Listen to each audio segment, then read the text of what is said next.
Hello friends, welcome to AR squad YouTube channel. मैं आयुष राठी आपका बहुत बहुत स्वागत करता हूं बेस्ट क्वेश्चंस फॉर नीट के 51st एपिसोड में। और उम्मीद करते हैं कि आपको वीडियो पसंद आएगी। तो देखो यार, बेस्ट क्वेश्चंस फॉर नीट का हमारा जो प्लेलिस्ट है वो 50 एपिसोड्स तक कंप्लीट हो गया था पिछले साल ही। एंड वो पूरे आपको जो है प्लेलिस्ट सेक्शन में मिल जाएंगे। नीचे मैं आपको लिंक दे दूंगा, वहां से आप प्लेलिस्ट सेक्शन में चले जाओ या फिर आप डायरेक्टली चैनल के प्लेलिस्ट सेक्शन में चले जाओ। वहां पर आपको पूरे 1 से लेकर 50 तक मिल जाएगी। तो हाफ सेंचुरी हमने पहले कंप्लीट कर लिया था।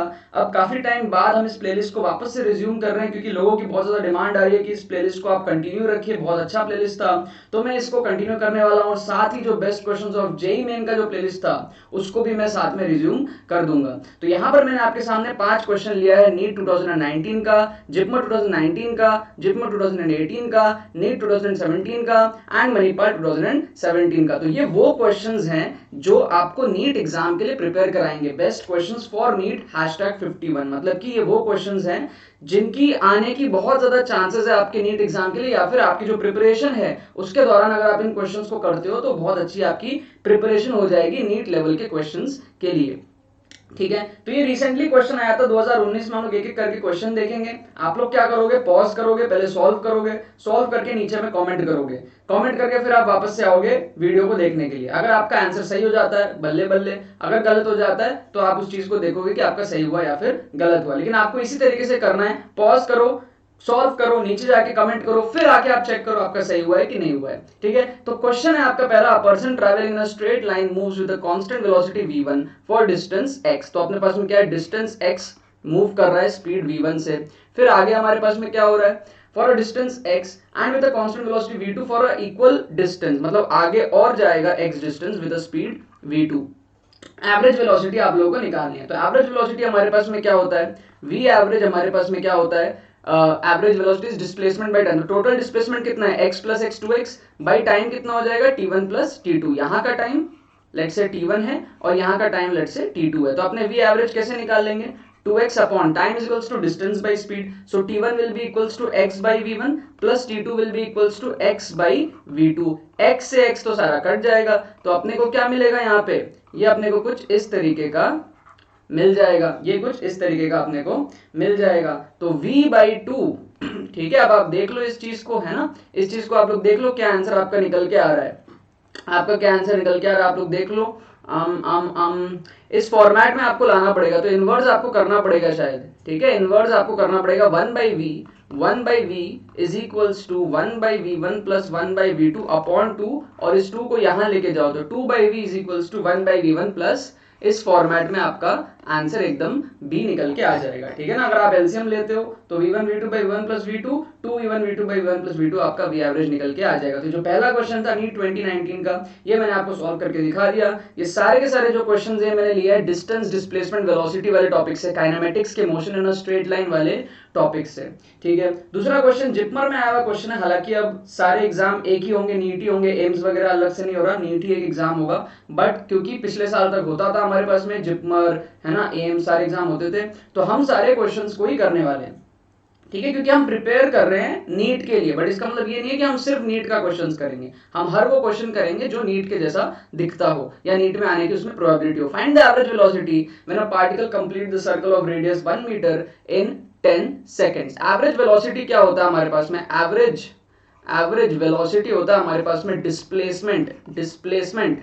ठीक है, तो इसके लिए भी आप क्या करो, पॉज करो, नीचे जाओ, कमेंट करो, ऊपर आओ, फिर आगे आप लोग देखो displacement by time. Average velocity displacement by time. अब डिस्प्लेसमेंट क्या होगा, अगर हमारे पास में क्या हो रहा है, कंप्लीट कर रहा है सर्कल को, अगर सर्कल को कंप्लीट कर रहा है तो अगर इनिशियल पोजीशन यहां था तो फाइनल पोजीशन भी वहीं आ गया, तो डिस्प्लेसमेंट हो गया 0। अगर सर्कल कंप्लीट हो गया तो डिस्प्लेसमेंट हो गया 0, तो फाइनल आंसर आएगा क्या, 0 यार। ठीक है, सिंपल सा क्वेश्चन था, जिपमर 2019 में आया हुआ था। अब नीट के जो क्वेश्चंस होते हैं ना, मेडिकल एग्जाम्स के जो क्वेश्चंस होते हैं वो compare to the JEE Main easy होते हैं। तो बहुत सारे बच्चे होते होंगे जो जेईई वाले होंगे, वो सोचते होंगे कि यार हम नीट का क्वेश्चन क्यों करें। ये आप गलत सोचते हो, आप भी नीट का क्वेश्चन करो, लेकिन उसको आप स्पीड में करो, कम टाइम में करो, कि आपको नीट में कम टाइम मिलता है। ठीक है, नीट में आपको लेट्स से आपके पास में 720 मार्क्स का आपके पास में पेपर होता है। ठीक है, तो आप देख लो आपके पास में कितने क्वेश्चन रहते हैं, 180 क्वेश्चन रहते हैं। ठीक है, अब 180 क्वेश्चन आपके पास में रहते हैं 3 घंटे में करने के लिए। ठीक है। और अगर आप बात करो जेई मेन की, तो आपके पास में कितने क्वेश्चंस रहते हैं? आपके पास में सिर्फ रहते हैं 75 क्वेश्चंस 3 घंटे में करने के लिए। तो दिस अ ह्यूज डिफरेंस यार, ह्यूज डिफरेंस। आपको वहां पे फिजिक्स के सिर्फ फिजिक्स के आपको 45 क्वेश्चंस रहते हैं, केमिस्ट्री के 45 क्वेश्चंस रहते हैं और बायोलॉजी के 90 क्वेश्चंस रहते हैं। तो 180 क्वेश्चंस इन 3 आवर, और यहाँ पर आपको 75 क्वेश्चंस जेईई मेन में इन 3 आवर। तो क्वेश्चन का लेवल भी अलग रहता है, बट वो चीज कॉम्पेंसेट हो जाता है क्योंकि आपको टाइम भी कम मिलता है नीट में। तो कभी भी नीट के लेवल को अंडर एस्टिमेट मत करो, क्योंकि वो क्वेश्चंस भी आपको कम टाइम में करने के लिए। अगला क्वेश्चन आपके स्क्रीन पे ये रहा, जीपमर 2018 का क्वेश्चन है, रनर स्टार्ट फ्रॉम ओ से रनर जो है वो स्टार्ट करता है और सॉरी इस तरफ जाता है पहले, एंड फिर वो घूम के इस तरफ जाके वो फिर ऐसे नीचे आता है, ठीक है ना। तो अपने पास में क्या होता है, O to O and goes to O following path O Q R O, मतलब कि ऐसे जाता है, फिर ऐसे जाता है और फिर ऐसे आता है। तो अपने पास में 1 किलोमीटर का रेडियस है, तो ये भी 1 किलोमीटर होगा, तो 1 और 1, ठीक है। और ये कितना होगा, अपना टोटल सरकमफरेंस होता है 2 पाई आर, तो ये कितना है 1/4 है, तो 2 पाई आर बाई 4 मतलब पाई आर बाई 2। तो ये कितना हो जाएगा, पाई आर की वैल्यू 1 किलोमीटर बाई 2, तो इसको हम पाई बाई 2 बोल देते हैं, है ना, पाई बाई 2 किलोमीटर बोल देते हैं, आर की वैल्यू तो 1 ही होगी, 1 किलोमीटर, तो पाई इंटू 1/2 किलोमीटर। अब हमारे पास में नेट डिस्प्लेसमेंट, तो डिस्प्लेसमेंट तो देखो यार वापस से उसी पोजीशन पे आ गया, तो उसी पोजीशन पे वापस आ गया, तो डिस्प्लेसमेंट तो 0 होगा, और चारों ऑप्शन में जो है डिस्प्लेसमेंट 0 दे रखा है। अब बात आती है एवरेज स्पीड की, तो वी एवरेज स्पीड क्या होता है, डिस्टेंस बाई टाइम। डिस्टेंस, यहाँ पे स्पीड एवरेज की बात हो रही है, वेलोसिटी एवरेज की बात नहीं हो रही। तो एवरेज स्पीड क्या होता है, डिस्टेंस बाई टाइम। अब डिस्टेंस कितना है, 1 + 1 + π/2, 1 + 1 + π/2। टाइम कितना लगा, 1 घंटा लगा, तो यहाँ पे कितना लगा, 1 घंटा लगा, तो 2 + π/2 हमारा आंसर होगा। तो 2 + π की वैल्यू 3.14/2, मतलब कि ये 2 + 3.14/2 कितना हो जाएगा, आप कुछ देख लेना, 1.57 समथिंग आ जाएगा, है ना। 3.14 का आधा कर लेना, 314 का आधा कर लो, 157 होगा, तो 2 + 1.57, तो 3.57 आ जाएगा, मतलब ए ऑप्शन आपका एकदम करेक्ट निकल के आता है, ठीक है।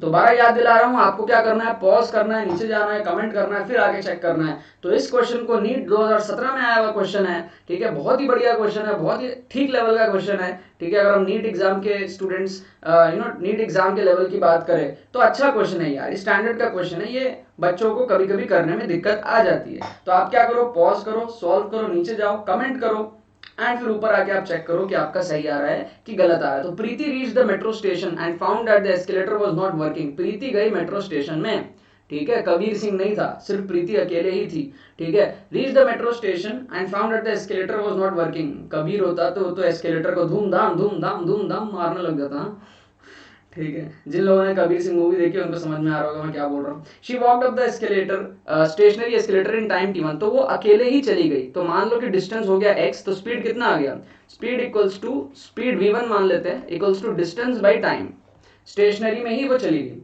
Other days if she remain stationary on the moving escalator, उस दिन लिफ्ट काम नहीं कर रहा था, ठीक है, एस्केलेटर काम नहीं कर रहा था, तो वो चलने लग गई उसमें, ठीक है, स्टेशनरी था और वो चलने लग गई।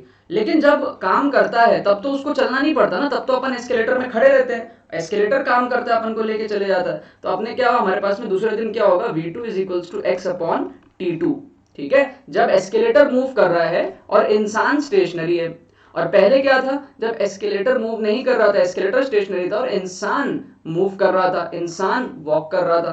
तो ये हमारे पास में दोनों केस हो गया।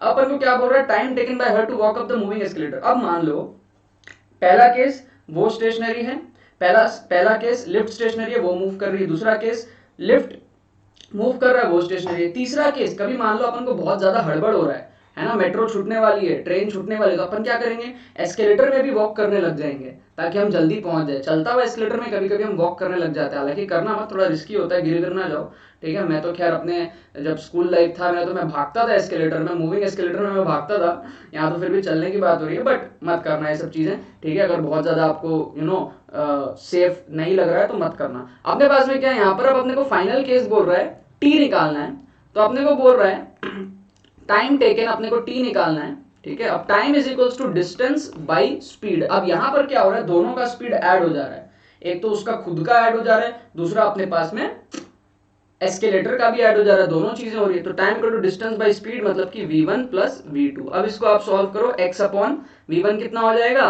x by t one plus ये कितना हो जाएगा x by t two. X से x को आप काट दो, ठीक है ना, तो आपको क्या मिल जाएगा यहाँ पे, ये आपको मिल जाएगा t1 t2 t1 plus t2, उल्टा रेसिप्रोकेट करोगे t1 t2 by t1 plus T2, तो ऑप्शन सी आपके पास में रेसिप्रोकेट करने पर आंसर करेक्ट निकल के आ जाएगा। ठीक है, बढ़िया क्वेश्चन था, ठीक ठाक सा क्वेश्चन था। अगला क्वेश्चन, पांचवा क्वेश्चन, आखिरी क्वेश्चन इस वीडियो का आपके स्क्रीन पे मणिपाल का है, नीट का नहीं है, जिपमर का भी नहीं है, लेकिन मैंने लिया है क्योंकि लेवल जो है ऐसे क्वेश्चन आपके नीट में आ सकते हैं। तो बेस्ट क्वेश्चंस फॉर नीट, ठीक है, best questions for NEET, NEET में कैसे कैसे क्वेश्चंस आ सकते हैं, नीट के प्रिपरेशन के लिए बेस्ट क्वेश्चंस क्या है, ठीक है, प्रिपरेशन अपने कॉन्फिडेंस को बूस्ट करने के लिए, ठीक है, अपने प्रिपरेशन को आगे बढ़ाने के लिए, अपने एक्यूरेसी को बढ़ाने के लिए, स्पीड को बढ़ाने के लिए, पूरा सीरीज बहुत मक्खन है आप लोगों के लिए, इसको स्टार्टिंग से देखो आप लोग, ठीक है, इतने सारे क्वेश्चंस के प्रैक्टिस करने के बाद आपकी जो एफिशिएंसी है, जो स्पीड है, जो एक्यूरेसी है, बहुत ज्यादा हाई हो जाएगी। आपको देखे देखे क्वेश्चंस आपको एग्जाम में दिखने लगेंगे। Which of the following statements is true for a car moving on a road. एक गाड़ी है आपके पास में, एक गाड़ी आपके पास में रास्ते में चल रही है भाई, ठीक है, और आपको क्या बोल रहा है, लो भाई थोड़ा पहिया बना देते दिखने में अच्छा लगेगा। With respect to the frame of reference attached to the ground the car at rest. Ground के हिसाब से क्या कार रेस्ट पे रहेगा, नहीं यार, कार तो मूव कर रहा है, तो ग्राउंड के हिसाब से कार रेस्ट पे नहीं रहेगा। With respect to the frame of reference attached to the person sitting in the car at rest. Car के अंदर में एक पर्सन बैठा है, कार के अंदर में एक पर्सन बैठा है, ठीक है, वो भी मूव कर रहा है कार के साथ साथ, तो उसके रेस्पेक्ट में क्या कार रेस्ट पे रहेगा, बिल्कुल रहेगा। तो ये हमारे पास में क्या है, सही आंसर है। थर्ड क्या बोल रहा है, with respect to the frame of reference attached to the person outside the car. बाहर कोई पर्सन है, उसके भी रेफरेंस में रेस्ट पे नहीं रहेगा, कार तो मूव कर रहा है, तो ये भी गलत हो जाएगा, नन ऑफ दीज भी नहीं होगा। ये बी ऑप्शन हमारे पास में करेक्ट होगा, क्योंकि हमारे पास में यहाँ पे रिलेटिव वेलोसिटी की बात हो रही है कि वो जो आदमी है, जो भी पर्सन है, वो कार के अंदर ही बैठा है, तो गाड़ी भी मूव कर रही है, हम कार में भी बैठे हैं, तो हमारे रेस्पेक्ट में तो कार का डिस्टेंस चेंज ही नहीं हुआ, हमारे रेस्पेक्ट में तो कार की पोजीशन चेंज ही नहीं हुई, तो हमारे रेस्पेक्ट में person sitting inside the car is at rest.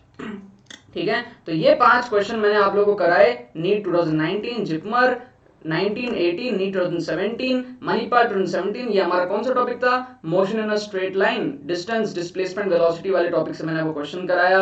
And कल जब मैं डिसाइड किया वापस से इस सीरीज को वापस से रिज्यूम करने का, तो मैं एपिसोड नंबर 50 में चला गया। आप लोगों को सारे एपिसोड्स देखने हैं, नीचे आपको मैं लिंक दे दूंगा प्लेलिस्ट का, क्लिक करो, प्लेलिस्ट में जाओ, पूरे लाइन से देखो। तो मैं जब मैं गया वहां पे, तो मैं कमेंट्स चेक कर रहा था, तो एक साल पहले का मेरे को एक कमेंट दिखा, I love to perform your tricks practically. ठीक है, जो मेरे ट्रिक्स एंड चीट कोड्स की सीरीज चल रही है, ठीक है, उसमें भी सेंचुरी होने वाली, 98 एपिसोड्स हो चुके, उसको भी आप लोग चेकआउट करो। I love to perform your tricks practically, but why only you choose AIPMT questions in your video. First of all thank you so much for the appreciation Ankita Sahu, and why you only choose AIPMT questions in your video, please try it for NEET और JEE questions. ठीक है, तो इसका मेरे को यार respond करना था, एंड मैं आप लोगों को बताऊं कि मैं आप लोगों के कमेंट्स पढ़ता रहता हूं, और जो भी मुझे अप्रिशिएटिंग कमेंट्स लगता है, जैसे ये एक अप्रिशिएटिंग कमेंट्स था, ठीक है, तो इसको मैंने अपने वीडियो में फीचर किया है। तो इस वीडियो के नीचे जो भी अप्रिशिएटिंग कमेंट रहेगा, उसको मैं अगले एपिसोड में फीचर करने वाला हूं। तो आप लोग जो भी अपने अपने ओपिनियंस रहते हैं, प्यारे प्यारे कमेंट्स रहते हैं, उसको नीचे डालो, मैं उसको पढ़ता रहता हूँ। ठीक है, आप लोग के कमेंट से मोटिवेशन मिलती है, अप्रिशिएशन मिलता है, तो एक लगता है कि हाँ और वीडियो हमको बनाने का है। तो यहाँ पर इसका मैं रिप्लाई भी कर देता हूँ, जेन्युइन क्वेश्चन है यहाँ पे कि AIPMT के क्वेश्चन क्यों लेते हो, नीट और JEE के क्यों नहीं लेते हो। तो हुआ ये कि AIPMT का जो नाम था वही बदल के नीट हो गया है। ठीक है, तो जब मैं लास्ट ईयर वीडियोस बना रहा था, तो मेरे पास 2019 के 2018 के क्वेश्चंस शायद नहीं थे। मेरे पास जो बुक थी उसमें थोड़े पहले के क्वेश्चंस थे, 2013, 14, 15, 12, 11, उस एरिया के क्वेश्चंस थे हमारे पास में, उस ईयर्स के क्वेश्चंस थे। तो उस टाइम पर जो नाम था एग्जाम का वो था AIPMT। तो इसीलिए मैं अपने वीडियोस में, आप देखोगे सेशंस में, तो मैं AIPMT 2013, AIPMT 2012 ऐसे नाम लिखता था। लेकिन वही एग्जाम का नाम जो है वो अब चेंज हो गया, नीट हो गया है, और पहले जो AIEEE था उसी का नाम चेंज होकर JEE मेन हो गया है। तो इसी की वजह से ये है, बाकी कोई और डिफरेंस नहीं है हमारे पास में। चाहे आप नीट कह लो, चाहे आप AIPMT कह लो, AIPMT is the older version and AIEEE is the older version and JEE is the newer version and AIPMT is the older version and NEET is the newer version। तो question का level same होता है, exam same है, सब कुछ same है, और बाकी तो बस यही बात है। आई होप आपको वीडियो पसंद होगी, आपने कुछ सीखा होगा। अगर आपने कुछ सीखा तो लाइक करना मत भूलना और शेयर करना मत भूलना अपने फ्रेंड्स के साथ, ताकि वो भी इस प्लेटफॉर्म का मजा उठा सके। बाकी तो बहुत बहुत धन्यवाद इस वीडियो को देखने के लिए, बने रहिए यार।